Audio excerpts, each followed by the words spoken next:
relate Lord Panic. It's my fault. I had to have a meeting. Thank you.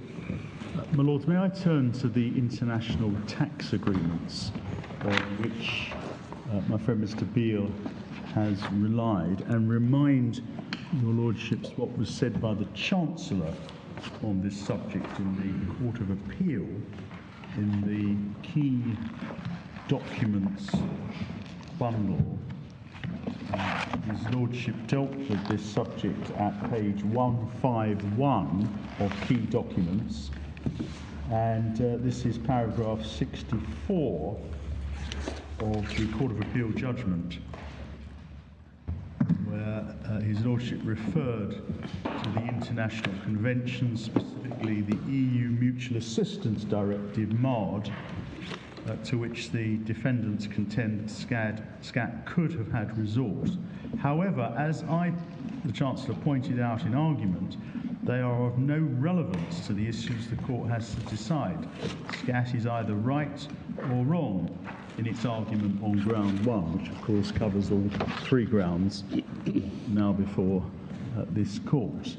And in my submission, the Chancellor was correct so to find, and that is supported in my submission by what the appellants themselves say in their written case. If your Lordships please would go to their written case in key documents, page 156, key documents page 56, key documents page 56, and your Lordships will find there paragraph 99 of the appellant's written case, which commences, although Dicey Rule 20 applies regardless of whether or not other legal instruments are available to SCAT, one practical question for the Court will probably be this: if SCAT cannot bring a civil claim here, what could they have done? And the argument seems to be, don't worry if SCAT is prevented from pursuing the civil claim, because then they will have other means of recourse. That seems to be the argument, but it is accepted by the appellants, and rightly so, that the existence or otherwise of those other means of recourse does not assist the Court on whether or not the revenue rule or the wider sovereign authority rule does apply in the circumstances of this case. And in my submission, the Chancellor was correct, and the concession, if concession it be, by the appellants is correct, because the purpose of MARD and these other international agreements is to assist states to recover sums due. Those agreements do not impose barriers to other means of recovery. They confer additional powers. They do not impose any obligation on national legal systems to refuse civil claims by foreign revenue authorities. Indeed, none of these international instruments impose an obligation on states to use those mutual recovery assistance.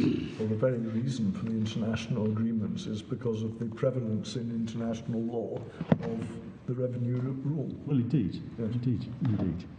So none of this assists on the scope of the revenue rule, which depends upon a proper legal analysis in this legal system of its scope and its application. So that's my first submission. So what? My second submission, if it matters, is that the international provisions to which my friend Mr. Beale has drawn attention do not assist SCAT or the Danish state to recover the payments made by reason of the alleged misrepresentations. Can I deal with the instruments in turn? First, MARD. MARD, incidentally, as your Lordships may know, is part of UK law. And it's part of UK law because it's part of EU law, which has not been disapplied. Your Lordships will find MARD behind tab 106. Tab 106 of the authorities, at authorities page 5361.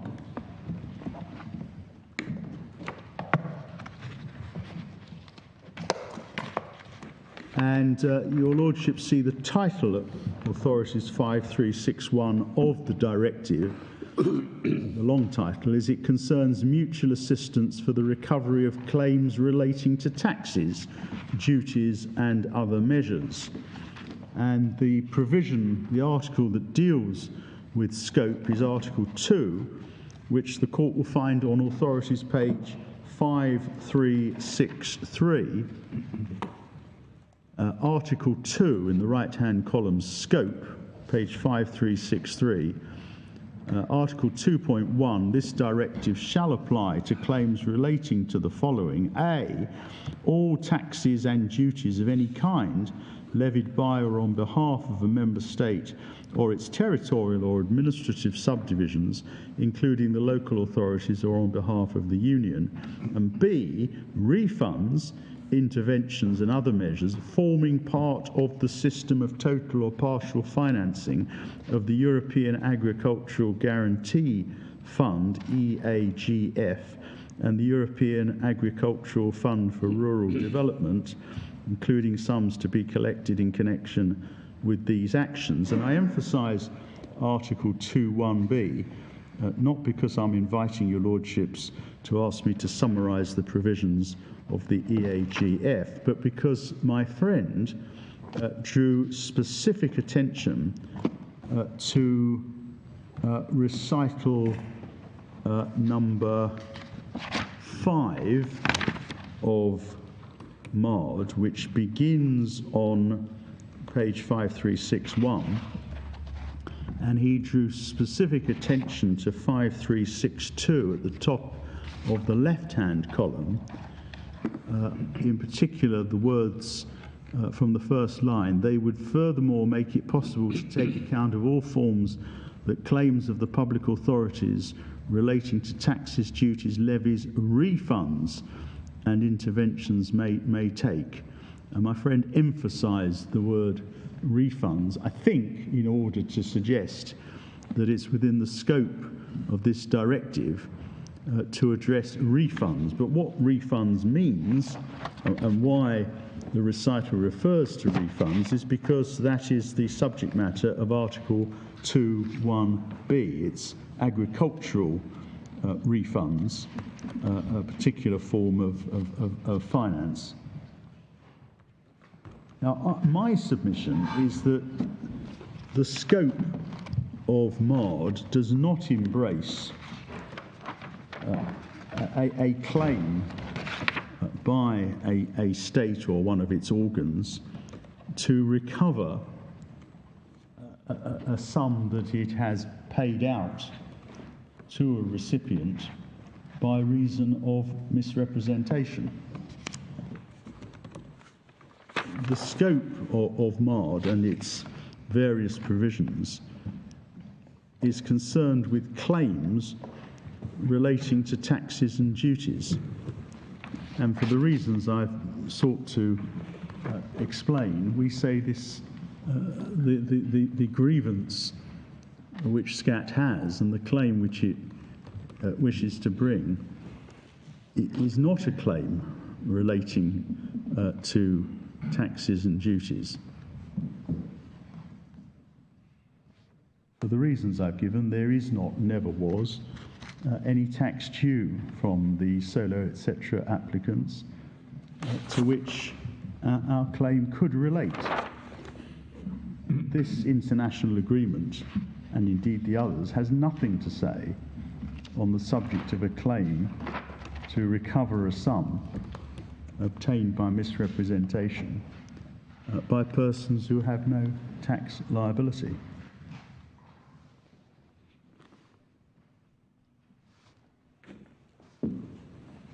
So I don't accept that MARD provides a means by which SCAT can seek to recover the sums which it has paid out.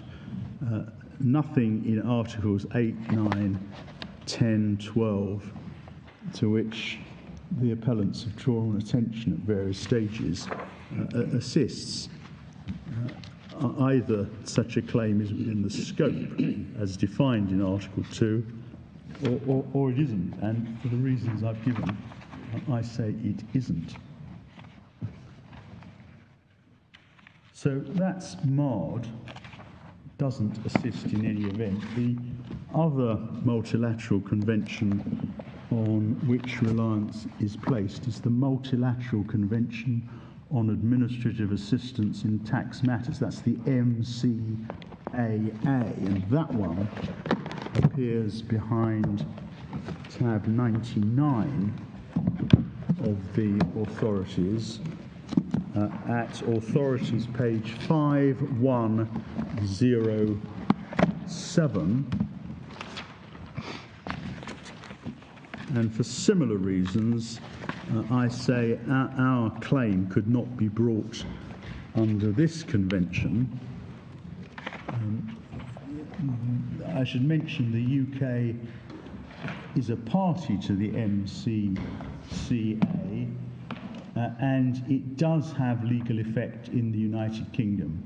There's a statutory instrument which gives it effect. I can give your lordships the details if necessary, but I suspect it's not necessary.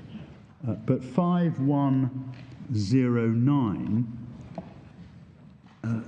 Article 1, defines the object of this convention. The parties shall, subject to the provisions of Chapter 4, provide administrative assistance to each other in tax matters. And then Article 2 defines the taxes which are relevant. Article 3 on page 5110 is a definition provision, Article 3.1, for the purposes of this convention, unless the context otherwise requires. C, the term tax claim means any amount of tax, as well as interest thereon, related administrative fines and costs incidental to recovery, which are owed and not yet paid. That's the definition.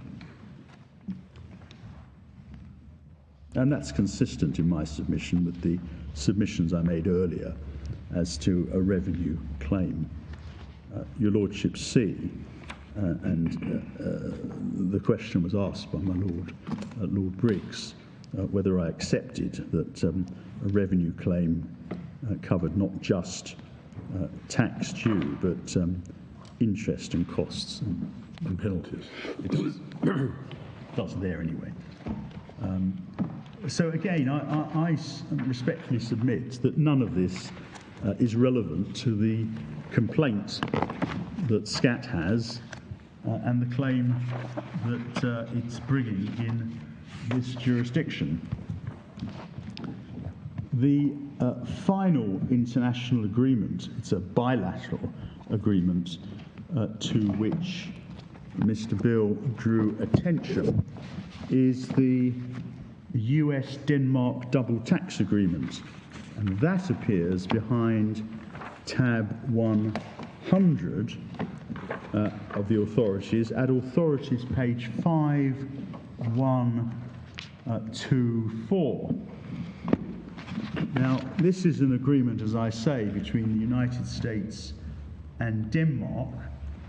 It's not part of United Kingdom law, and in my submission, therefore, has no relevance in any event to any issue that your lordships are deciding in these proceedings. Again, in my submission, it is concerned with the collection of taxes together with incidental costs, interest, matters of that sort.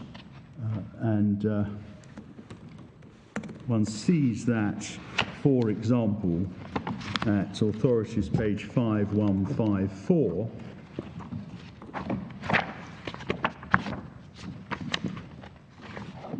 administrative assistance. Article 27(1) at 5154, contracting states undertake to lend assistance to each other in the collection of taxes, referred to in Article 2, taxes covered, together with interest costs, additions to such taxes and civil penalties, referred to in this article, helpfully, as a revenue claim. We're not concerned with any of that. Attention was drawn by my friend to Article 27.9 over the page 5155. Each of the contracting states shall endeavour to collect on behalf of the other contracting states such amounts as may be necessary to ensure that relief granted by the Convention from taxation imposed by that other state does not inure to the benefit of persons not entitled thereto. So that's a collection of the relevant amounts, but it doesn't assist in relation to a complaint that monies have been paid out and been paid out as a result of misrepresentation. I've already drawn attention to the judgment of Judge Lewis Kaplan in the SCAT US claim, and the judge addressed the US-Denmark Treaty. Perhaps we should go back to authorities, tab 9, page 2317.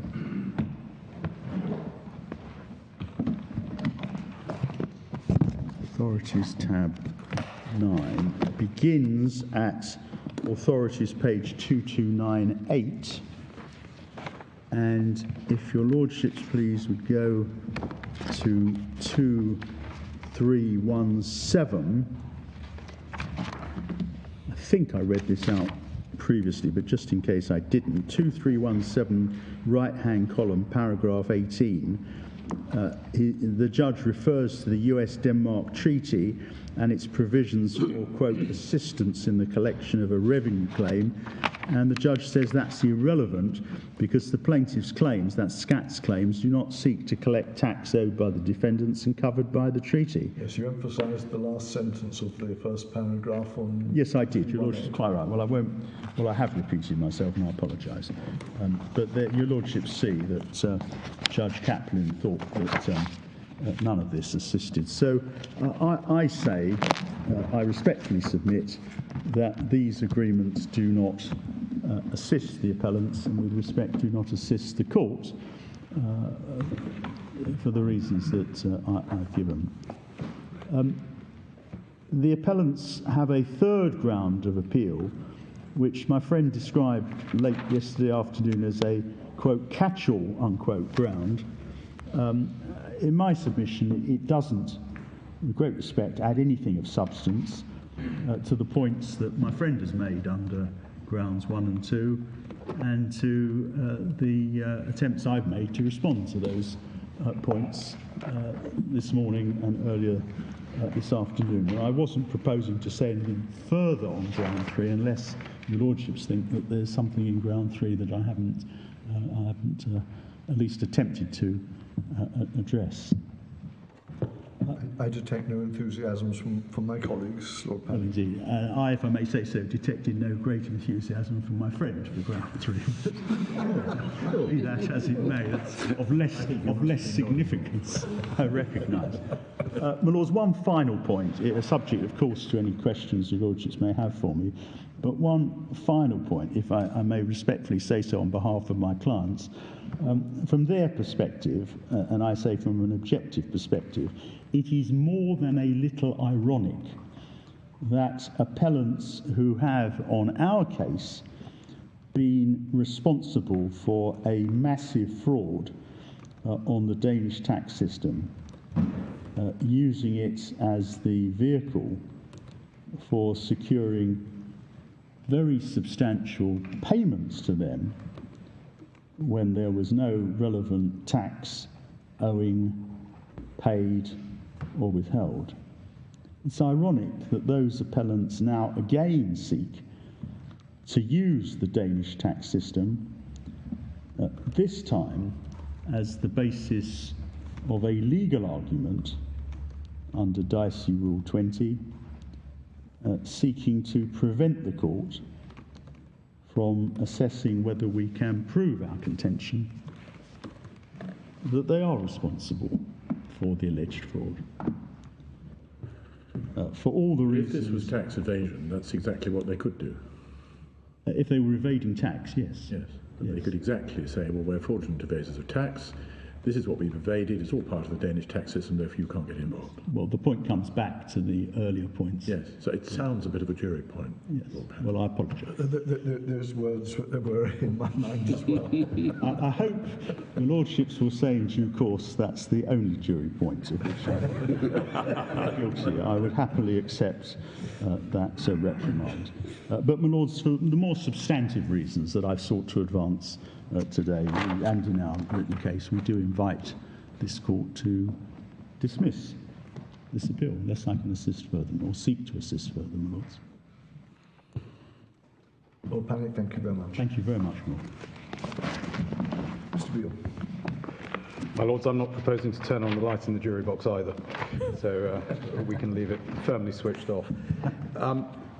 Could I please, as a precursor to my submissions, invite the court to consider the terms of a transcript of an interchange between Mr. Justice Andrew Baker and counsel for AccuPay. It's at page 1449. 1449. Yeah. Tab 44. This deals, in a sense, with the were there shares that actually existed, were there companies that actually existed. And I just wanted to show my Lords quite how it was put below. I think we got there with Lord Panic's interchange with the bench, but I just want to make it clear what the judge's perception was and how that received the affirmation from counsel appearing before him. So if we start, please, at internal page 15, line 12. This is part of a submission from Mr. Baker, now King's Counsel. My understanding with regard to the basis of the claims, and particularly the basis on CumEx trading, is that factually there were shares and there were dividends, but the effect of CumEx trading is that the trading strategy that was adopted had the result that persons were able to generate documentation and make withholding tax refund claims. Persons whose SCAT says were not entitled to those dividends. So it's not factually a situation where, as Mr. Feely says, there were no shares, there were no dividends. I thought he was going to go on and say there were no companies. There clearly were companies, and factually, if it's my learned friend's case that there is a difference between a situation where there were truly no dividends at all and simply documentation was generated out of thin air, then the Lordship is going to have to investigate at a later stage exactly whether there were dividends. At the bottom of the page, Mr. Justice Andrew Baker says, I share your understanding. I should say this so that somebody later can disabuse me of this if it is a misunderstanding. But at the moment, I share your understanding that in each case, the relevant refund claim with its supporting documentation will have referred to a real Danish company that did indeed declare and pay dividends, as, if I can put it this way, reflected or purportedly reflected in the relevant information that came with the completed application form. But SCAT's case is and will be, parking for a moment, ED&F man applications, but certainly as regards the Solo and other models so-called, SCAT's case will be that, yes, that company is reflected in that documentation, will have declared the dividend, and therefore will have paid to SCAT the 27% of that dividend that in a sense underpins or purportedly underpins the WHT reclaim that is then made. But that did not go to, that's to say the dividend does not go to the applicant that is now making this application. So the applicant is not the applicant on whose behalf effectively the company, by making the withholding tax deduction, was making a tax payment, and that is, if I can put it this way, Mr. Feely's sense in which he says there wasn't a taxpayer. He's not saying there were no dividends at all, and therefore there was nobody in respect of whom a 27% WHT deduction had been made, but the case is that the 27% WHT deduction that will have been made by the companies in question was in no sense made for and on behalf of the people that turned up at SCAT stores saying, we are the taxpayer, can we have our money back? And that reflected, his Lordship then said, and I was seeing, which is one of the benefits of a virtual hearing, I was seeing that both Mr. Feely and Mr. Goldsmith were nodding, to that, I think, if I've identified it correctly. And at no point, as I understand it, did counsel stand up and disabuse the judge at that point. And that goes to my Lord Briggs's point. There were dividends, there were companies. This case, in a nutshell, is about who were the eligible people, if any, for refunds of the dividend of the tax that had been paid by the company to SCAT.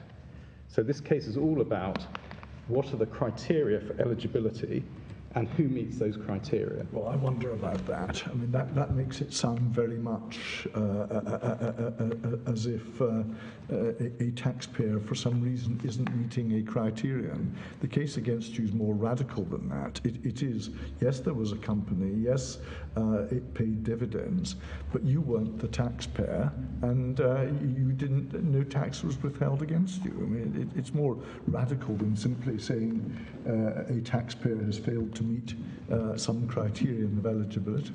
Well, my Lord, what one needs to focus upon is the nature of the dispute in this case. And it's true that is how SCAT casts its claim.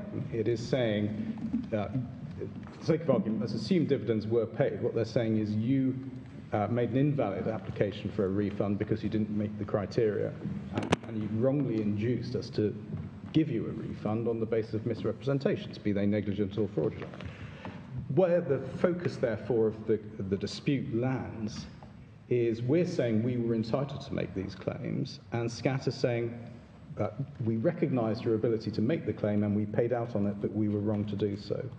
And if that crystallises, as I said... We recognised your ability to make the claim, did you just say? Well, the fact that refunds were paid as a result of an assessment of an application that came in, and there was an exercise of sovereign authority to decide to repay the refund, yes, that amounts to the crystallisation of a decision which actually gives effect to a decision to refund income tax into the hands of the applicants. Well, refund is a loaded word there. Well, my Lord, it was a refund application on its face, yes. And it was I'm sorry to go over old ground, but the facts assumed against you is that it wasn't a refund. But they can't, if I may say so, they can't assume away something that they did. What they can do is say, with the benefit of hindsight... The assumed fact is that there was no refund to you. There was a payment to you, but the assumption is that no tax had ever been paid on your behalf. Well, my Lord, the short point is that if a refund application is made and it is accepted, and a payment is made to discharge that application, in our submission that amounts to the payment of a refund of what is claimed, and what is claimed is a refund of income tax. So I can understand why my learned friend doesn't want to put it that way, because he doesn't want to acknowledge that a mistake was ever made, other than the fact he says, well, a mistake was made, but it was your fault. And I accept that that is the nature of his case. He's saying this is all your fault. You have made negligent, fraudulent misrepresentations to us. But for those, we never would have paid you a cent. And I can understand that case. But does that change the nature of the dispute? The answer is no, because, of course, what we contest, and therefore what will need to be established, is whether or not my learned friend, and SCAT more particularly, whether SCAT is right to say, you never had this entitlement. Notwithstanding that we in fact accepted it, and then rescinded those decisions, that is where the nub of the dispute is. And for the purposes of characterising the claim, as I hope I've made clear, one can't simply take the ipse dixit of a revenue authority saying there's no tax here, therefore there's no tax claim, because otherwise the revenue rule would wither on the vine. What one has to do is to say, well, what are they actually contesting? And here, where the uncontested fact is that refunds were made, and that's part of the pleaded case, refunds were made, applications were made, refunds were made, we paid these out. It was an exercise of sovereign authority to pay those funds out on a refund application. That gives rise to the dispute. You continue to refer to the dispute. I thought we cleared the air yesterday when we said the focus is on the claim. This isn't like Section 9 of the Arbitration Act when you're talking about what is a matter between the parties, where you look at both the claim and the foreseeable defences and say, well, what matter is the court addressing? What the revenue rule is concerned with is the nature of the claim that's been made against you. In substance. And we're not concerned with what defence your clients put up to it. Well, my lord, we need to look at what the claim is in substance. In substance. So, Oh, yes. one simply there's can't no dispute about that. I'm sorry to speak over, my lord. No.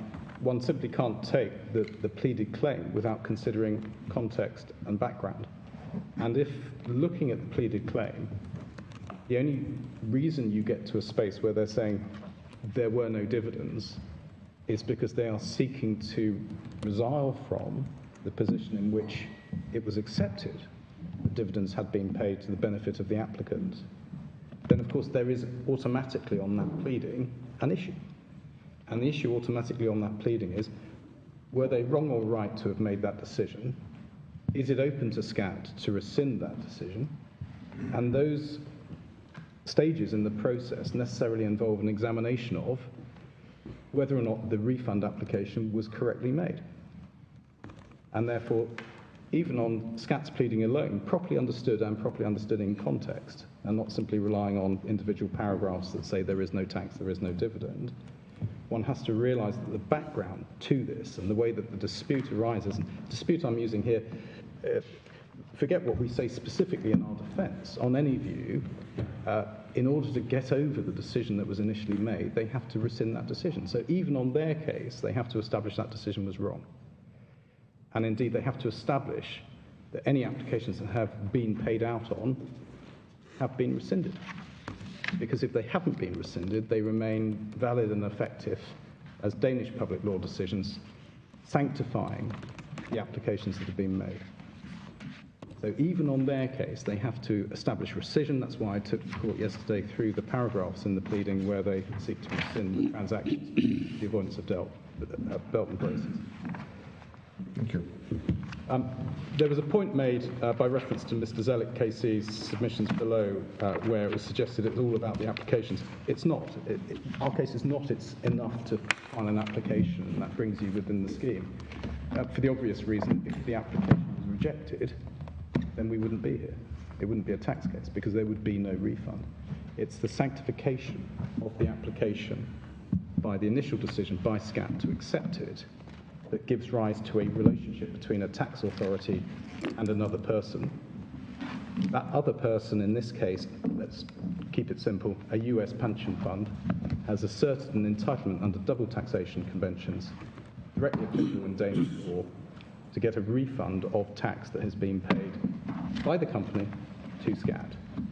And SCAT takes a decision to accept that application and to acknowledge that the entitlement is there and makes a payment.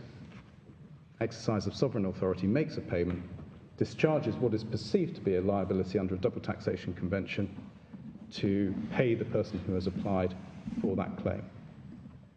They then say, actually looking at it, that was wrong, we never should have done that, we're rescinding that decision, we want the money we paid back.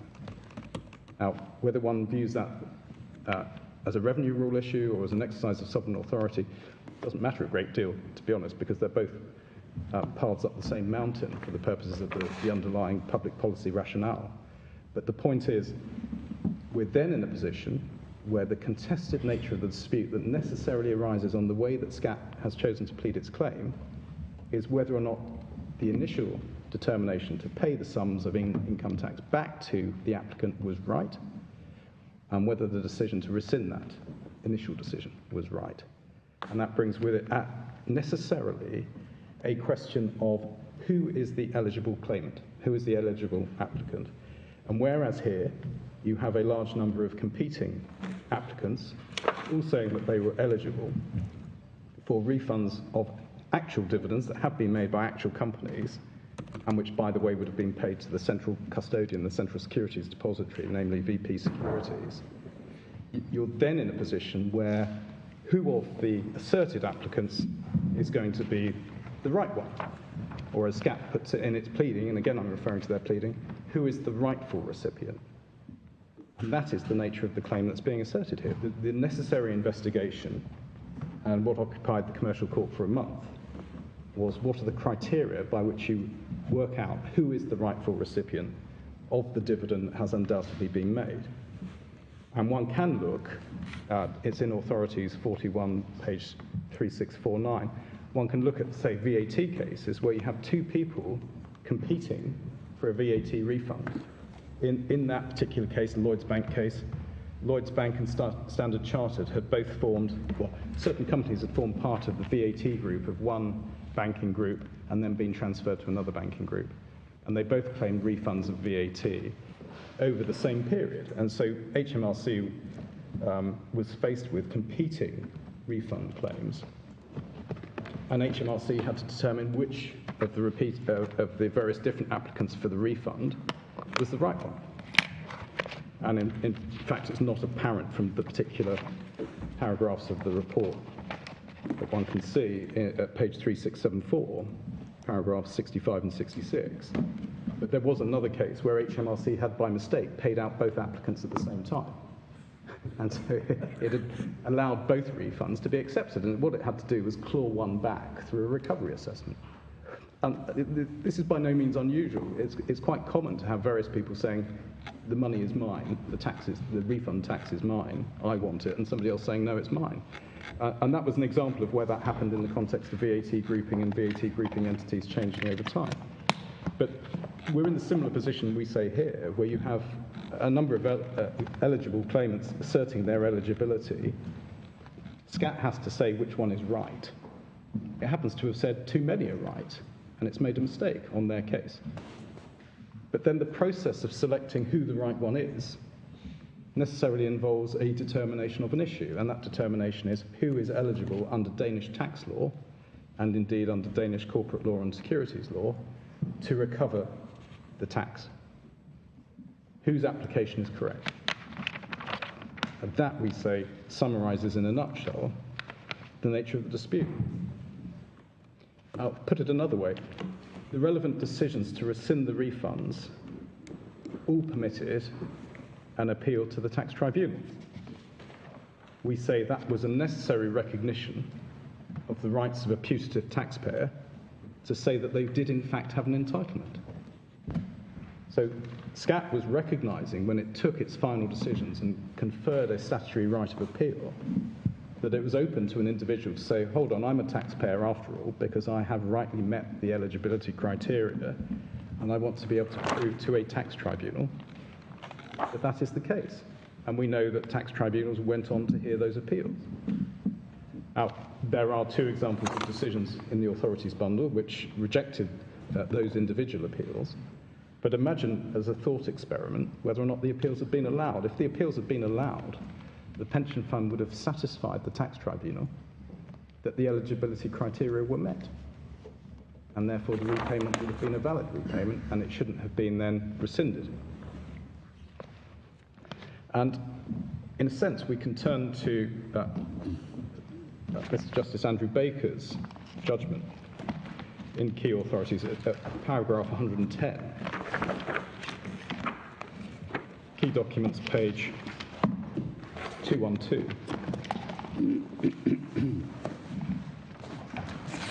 I'm glad I'm in the final furlong because my key documents bundle is about to give up the ghost. But paragraph 110 at least allows us to see what the learned judge, how the learned judge dealt with this. He said in terms, I do not overlook that in respect to the Solo, etc. applications, SCAT has pleaded that transactions underlying and generating the vouchers were shams, were manufactured fictitious or sham. The primary substance of that plea is not that no transactions were entered into, but rather given their terms and effect, they did not create such rights or result in such payment or payment entitlement in respect of dividends as might have qualified the WHT refund applicant to a refund payment under section 69B1 of the Act. That, we say, is the core issue, even when one's facing allegations of fiction or sham, and it's about eligibility for the refund application that was made.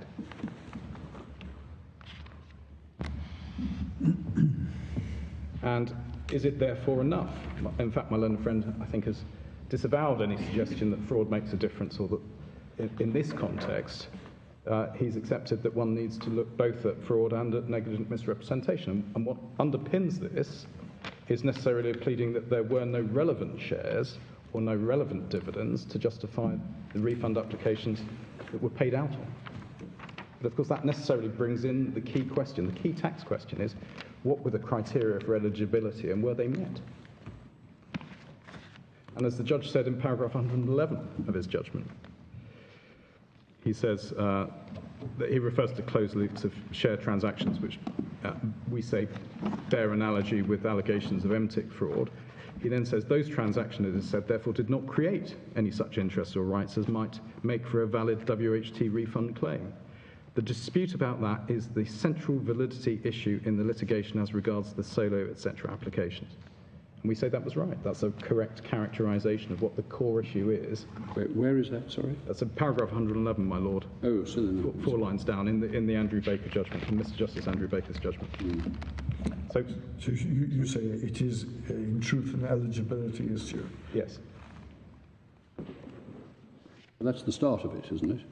I mean, if SCAT established that you didn't meet the criteria, the next point is to prove fraud on your part.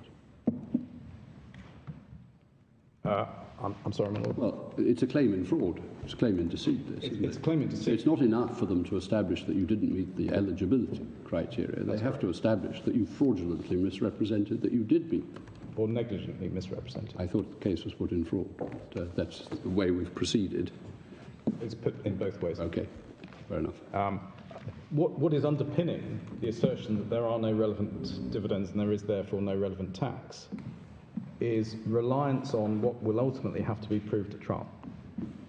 And so the consequence of my learned friend's submission is that one could have a year-long trial, as is currently envisaged. And at the end of it, the judge concludes that because, in fact, the eligibility criteria were met, this was a revenue rule claim all along. So we do say that the central issue, the central validity issue, as the learned judge found, is eligibility criteria for the refund that was in fact recognised and whether or not the rescission decisions were correct. And those are tax issues in a tax case, rightly conferred with a right of appeal to a tax tribunal in Denmark.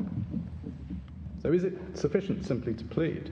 You made this point before, that if you have a trial and at the end of it, the outcome is that you were entitled to make the dividend, to claim the dividend refund, and it's a revenue rule case all along. But the revenue rule has to be applied at the outset. I mean, we get back to the point, we're looking at the claim and forming a view as to what the nature of the claim is.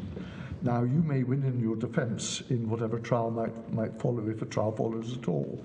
But that can't be relevant to the task of the court in assessing the challenge which has been made to this action. But if your lordships conclude that it's sufficient on the face of a pleading to say this is a claim in damages for tortious conduct as a result of deceit... No, one has to look at the substance. I fully accept that.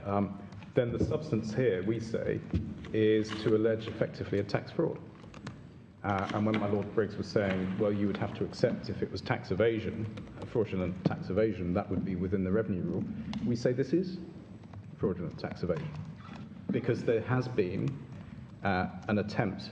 You say this is a case of fraudulent tax evasion? It's tax evasion, right, precisely okay. because the tax that has been paid to SCAT by the company is then subject to an application for a refund, and that application is acceded to. That's not tax evasion. That's not evasion. You evade tax by not paying it. Well, the case against you is you never were liable to pay tax. I mean, to be a tax evader, you have to be a taxpayer. If you're not a taxpayer, you're not evading tax.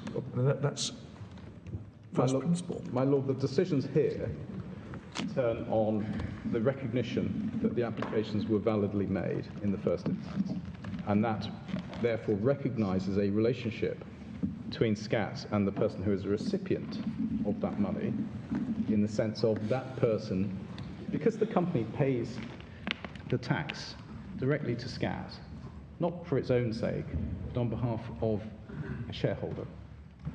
That establishes a connection between a shareholder and SCAT receiving tax on that shareholder's behalf. And the million-dollar question is, who is the shareholder to whom that tax payment has been attributed? And where you have a shareholder who says, that was my tax. I'm entitled to some of it back under a double taxation convention. And where the tax authority says, yes, you're right, here you go, that is cementing that tax relationship. Sorry, you started, but where a shareholder says, I think you really need to rephrase it, where a person says. Because whether you were a shareholder is the issue. I accept that the eligibility criteria for the entitlement to the refund require us to show a beneficial ownership under the double taxation convention because that's what the form requires. And if this were not a case where SCAT had accepted at face value those forms, there wouldn't have been a shareholder relationship because they simply would have said, well, you're not a relevant shareholder and a relevant How can you dividend. create as a shield a relationship founded on your own lie? Well, in the same way, my lord, that if somebody, through duplicitous means, manages to persuade the revenue to give them a VAT registration number, and they then file a whole series of fictitious tax invoices charging who knows what by way of tax, and then at the same time fabricate fictitious invoices that are claiming to have paid VAT on supplies coming into the business, that could generate, if HMRC don't check properly, a claim for a refund of VAT. Now, that person will have engineered a relationship between itself and HMRC will want to obviously set aside, cancel the false registration that's been given under false pretenses, but they'll also want to recover the VAT that's being paid out. And that, we would say, respectfully, is a tax claim. And it's not significant. That might be an issue for another day. Well, my lord, we do say the analogy with MTIC trading is very close. Is it? Well, because there are a series of allegedly circular But transactions. in MTIC, there is always output tax that's not been accounted for to the revenue. Well, that assumes that there is an underlying transaction. And if it's all fictitious papers that entirely generate a paper trail but no actual goods are moving at any stage, then in fact VAT wouldn't be due. But again, that then raises new issues which have yet to be the subject of any consideration in relation to the revenue rule. Well, I accept that, but this is... It's an analogy that sort of just leads into more difficulties and disputes, really. Well, in a sense, this boils down to what I'm wondering is my lord's categorisation of tax evasion, and what does that involve? That requires tax to be due. Well, what happens if, in fact, there has been a public law decision refunding tax, which is wrong, and say that's dishonestly achieved? What's the difference in principle between that and an outright under declaration of revenue for the purposes of avoiding an income tax liability? Somebody who squirrels away half their invoices from a barrister's chambers in order to pay half the income tax. So we do say it's important to identify the nature of the claim that's being made. And then imagine, in the VAT case, the reason why I went to Mobilex was that the justification in Mobilex for refusing the VAT refund was that the objective criteria for the VAT being due were not met. And that's no different with respect from the analysis that's required for looking at WHT refunds, because you have to see, was there a justification for the refund that was in fact made? And it would be open to a revenue to say, well, if it turns out through fraud in a VAT scenario that we made a refund of a VAT claim, the fact of fraud removes the objective basis for that claim, and we never should have made that refund.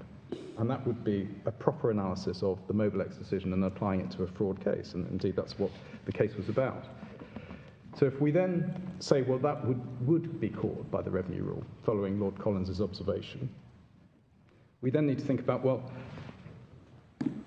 what the next question is, what is an objective and rational basis for then distinguishing between tax frauds that would be and wouldn't be admissible, depending on the individual workings of an individual tax scheme? And given that the tax fraud that Lord Collins would accept would involve a claim falling within the revenue rule, would be a claim by the Irish authorities against a non-taxpayer in the United Kingdom for essentially the Total Network style claim, which is you have unlawfully conspired with taxpayers in Ireland to put in place a series of circular fictitious transactions with a view to generating a tax refund claim for VAT in Ireland, which never should have been paid, where the objective criteria for that have not been made out. then you're then in a situation where you have no direct taxpayer connection. You've got a claim by the Irish Revenue for damages for causing a loss in Ireland, and that loss in Ireland is we have refunded VAT when the objective criteria for doing so were never met. And Lord Collins, I think, my learned friend quite rightly agreed, is to be accepted in this analysis. His analysis, it was accepted by my learned friend Lord Panic to be correct. I didn't hear him dissent. Well, this is all about Sonico, isn't it? So Sonico was another That's example. what he was commenting on. Yes, but and Sonico was a case where there was unpaid output. Yes. So I don't think we can really carry it any further than that, can we? Well, my Lord, Sonico was a case where it was HMRC's VAT that was said to have been subject to a missing trader. Yes. But they were pursuing a non-UK taxpayer for In conspiracy. damages. But the loss was the tax they hadn't received. But it could equally have been the refund that they had given to the exporter. Well, it couldn't in total, could it? Supposing the refund had been more than the tax they hadn't received, Well, it would be. the damages would be equal to the amount they hadn't received. As their loss, that would be their loss, their recoverable loss. The way it was pleaded, tort. my Lord, the way it was pleaded in Sonico, and I didn't have time to take you to it yesterday, but in Mrs. Justice Proudman's judgment, it was pleaded either as being the loss at the beginning of the chain, i.e. the missing traders, or the amount reclaimed by the exporter at the end of the chain, which was a refund claim. The only point I'm making is that in that case there was unpaid tax. The effect of the claim was to recoup the tax. That was the effect and the purpose of it. And that's what you don't have here. You don't have the unpaid tax. My Lord, And so I don't really think Lord Collins can be taken as going beyond the facts of the Sonico case. what you had in Sonico's case was not just unpaid tax at the beginning of the chain, you had a wrongly made refund at the end of the chain. Well, of course, if there hadn't been the wrongly made refund, there wouldn't have been a loss. That's obviously right. But equally, if the tax had been paid at the beginning, there wouldn't be a loss either. And But here, the analogy, therefore, is there's been a wrongly paid refund of something that is recognised in a public law decision to be income tax, and they're trying to get it back. So unless one's going to say that VAT... Given time is ticking on, we better let you develop your submissions. Thank you.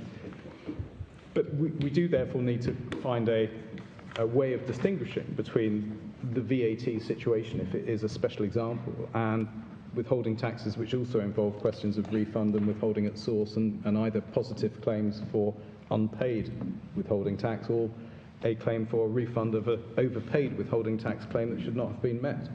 And we say the only safe course is that identified in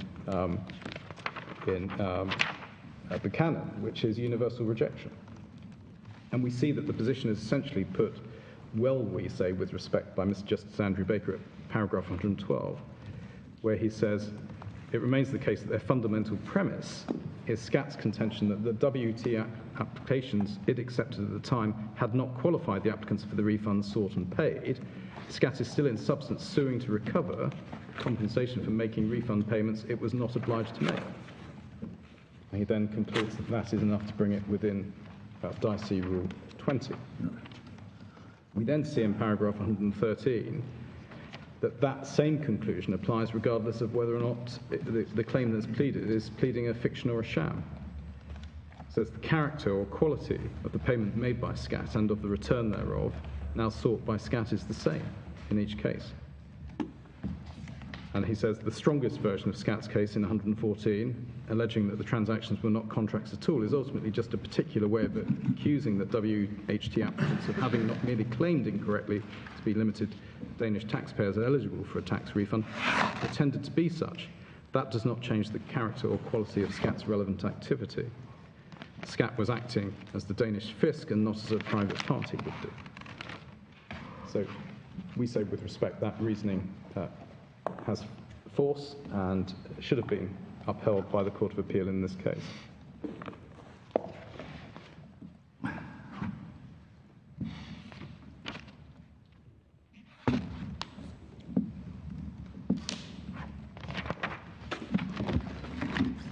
If you forgive me a moment, I'm ticking off bits that have already been covered. I think I've covered off, I hope I've covered off the suggestion that this is, there's a difference because one is impersonating a taxpayer. You don't need to be a taxpayer, see Total Network and Cineco, because they weren't people who were part of the UK tax system. And then I've already given the example of somebody who fraudulently obtains a VAT registration on false pretenses, and that would be an impersonation, but you would still then be brought into the overall regime for tax. So we do say that in substance this is a revenue claim. My learned friend sought to say it's not a claim for unpaid tax. It doesn't need to be solely a claim for unpaid tax. It can be a revenue claim. And Lord Mackay in Williams and Humbert recognised that it could be a revenue liability. And a liability can arise from a mispaid refund, a refund of overpaid tax which wasn't due, as much as it can arise from the imposition of a determination of unpaid tax. Could you give me the page number for that, supporting that assertion? Well, it's in the speech of Lord Mackay and Williams and Humbert. A moment.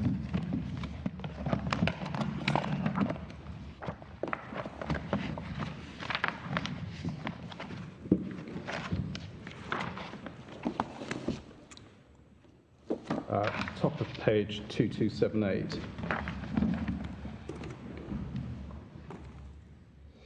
I should read from the...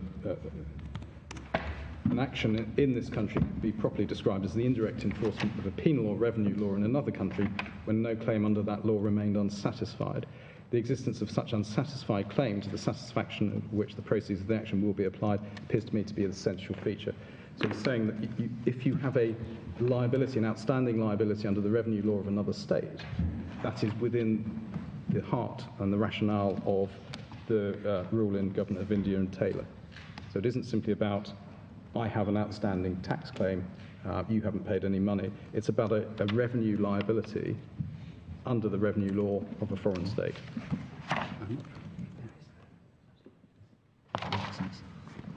I'm awfully sorry. I don't understand how you get support out of that sentence. Because His Lordship is saying what you have to look for is whether or not there's indirect enforcement of a penal or revenue law in another country when no claim under that law remained unsatisfied.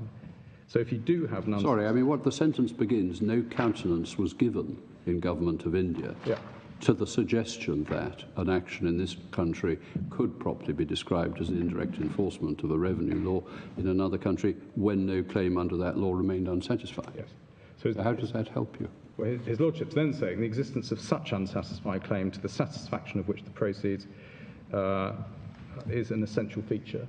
Well, sorry, I'll seem to be against you, but... It's discussing the rule in Government of India, yes. And the text in Government of India is perfectly clear.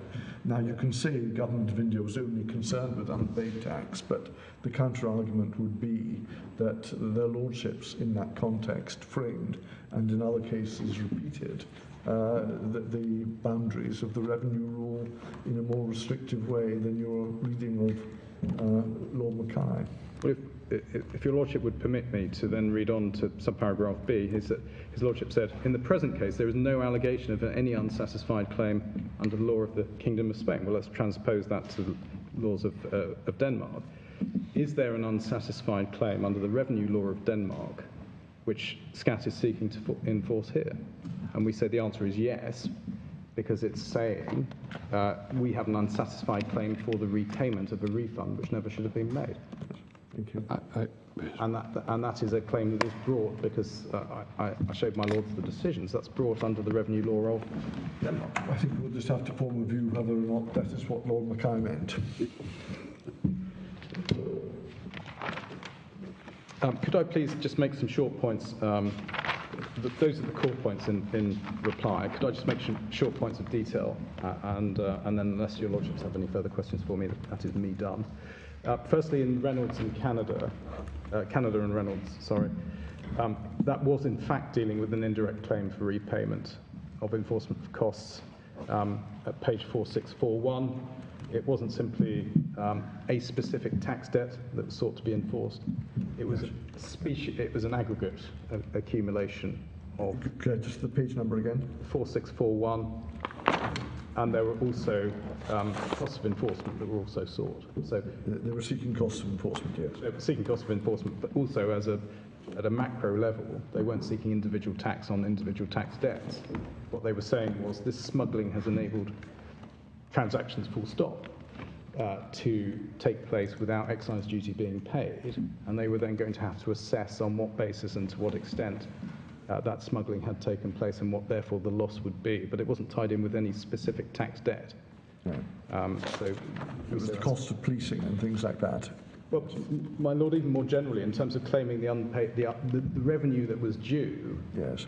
was revenue that was due because of a widespread smuggling operation. I don't think they were going to be able to point to individual sales of tobacco in Canada on which specific excise duty hadn't been paid. They were going to have to analyse to what extent there had been a widespread evasion of excise duty, speculate on what basis one could assess the damages for that, and treat that as revenue foregone on a broad acts basis. Yes, it was very difficult to prove the loss from evasion if it's successful. Well, if one has an identified tax debt, then of course that crystallises what the sum is, and that's what happens in evasion cases, pure and simple. If somebody underdeclares their revenue, you work out on the basis of the sales they are likely to have made what their liability would have been. But here it wasn't. It was a macro claim. In terms of the Malaysian and Scat cases in New York, again, just for my Lord's note, page 2317. Sorry, page? 2317. Judge Lewis Kaplan in the Southern District Court of New York rejected the claim for indirect enforcement on the evidence before him, at least in part on the basis that the claim would not involve an examination of Danish tax and corporate law, in particular in relation to the issue of ownership. But that is precisely what the validity trial here has been spending 4 weeks examining. And at page 2317, the judge then considered that the revenue rule might be engaged if there were a risk of conflicting decisions with an administrative or judicial body in Denmark, or presumably now with the decision of Mr. Justice Andrew Baker in the validity trial. The second decision in the Court of Appeal of Malaysia, the greatest respect, seems to have followed the New York approach and therefore doesn't actually add a different point of analysis from that found in New York.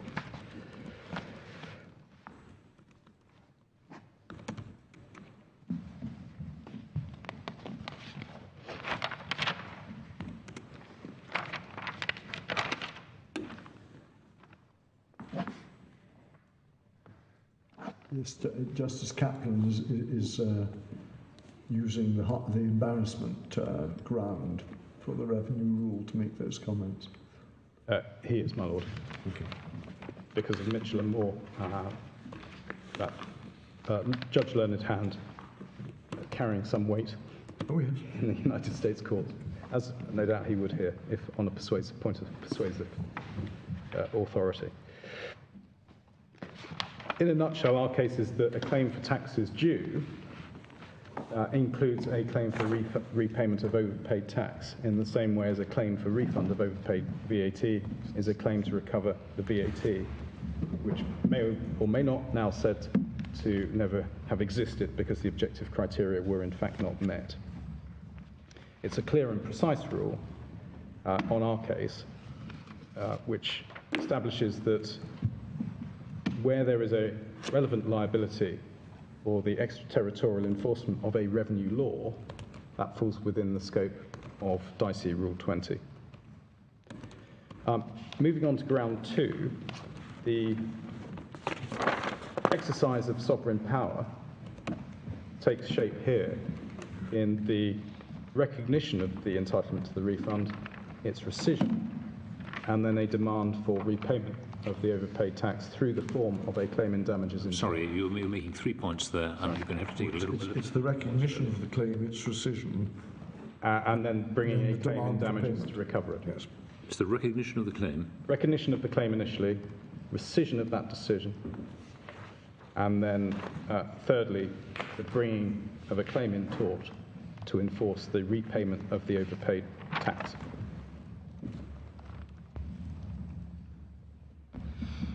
A point that was made was that it wasn't open to SCAT to bring a statutory mechanism for recovery of the overpaid tax. Mr. Justice Andrew Baker dealt with this at paragraph 103 of his judgment, where his lordship said the fact that the legislation in Denmark doesn't confer an express statutory right to recover doesn't alter the nature of the claim that's being made.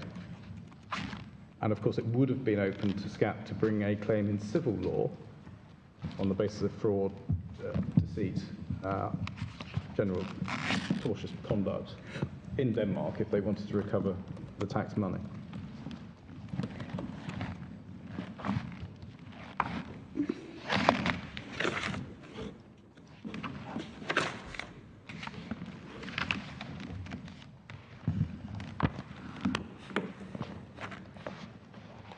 The next point I think was taken against us on ground 2,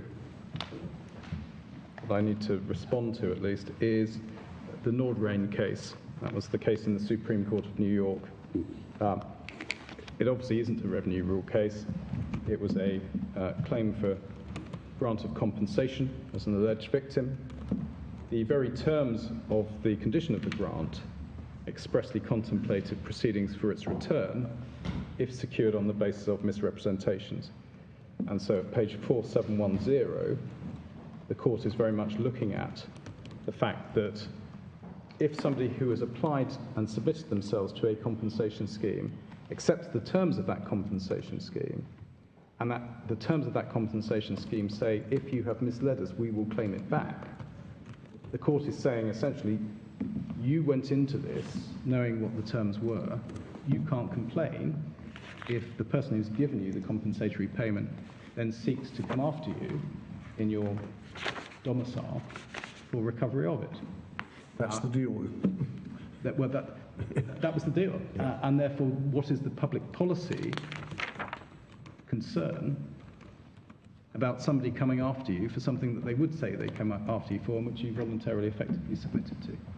And we do say that is not the same case here, where obviously there's the very significant overlay of the fact that tax has been paid by companies to SCAT on behalf of somebody, and the question of who that somebody is very much the nature of the dispute in this case.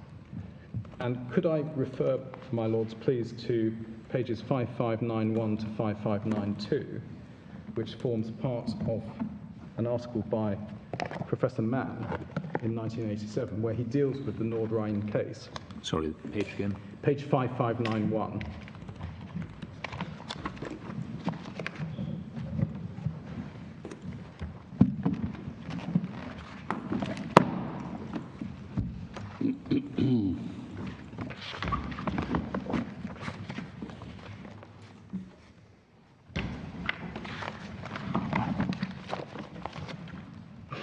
And at the bottom of that page, my lords will see a reference to the Nordrhein-Westfalen-Rosenthal case.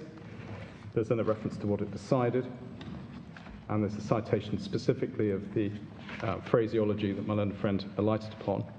We then see in paragraph 4, in contrast, indirect enforcement of a foreign public right occurs where a plaintiff pursues a claim for damages that in reality is a claim to enforce a public right. For example, where a defendant has made fraudulent statements in connection with his tax affairs, which under general common law rules would entitle the tax authorities to damages.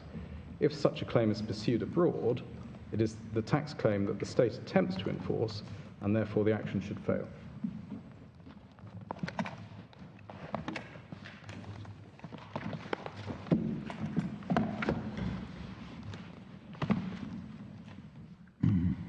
In terms of the overall powers that SCAT exercised, it clearly, on any view, used public powers and international assistance provisions to both gather evidence and gather information. Some of that material has not been disclosed other than in redacted form, and there is a confidentiality ring in place which is being provided in order to protect information obtained under double taxation conventions. Barakat, you have my submission from yesterday in advance, and I don't propose to repeat that.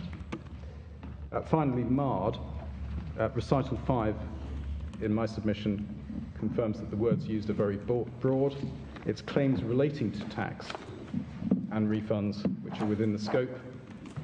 The fact that there are then specific recognitions that certain refunds will exist under recherche provisions of EU agricultural law doesn't help determine the breadth of the words. The breadth of the words are sufficiently broad that they would cover a claim for a refund of tax as they would cover a claim for the imposition of tax.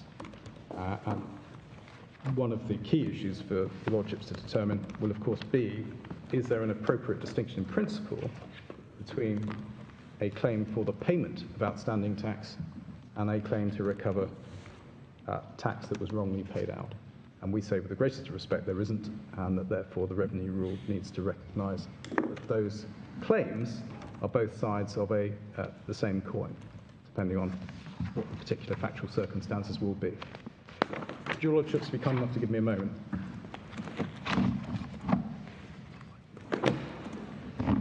Unless your Lordships have any further questions for me, those are our submissions. Mr. Beale, thank you very much.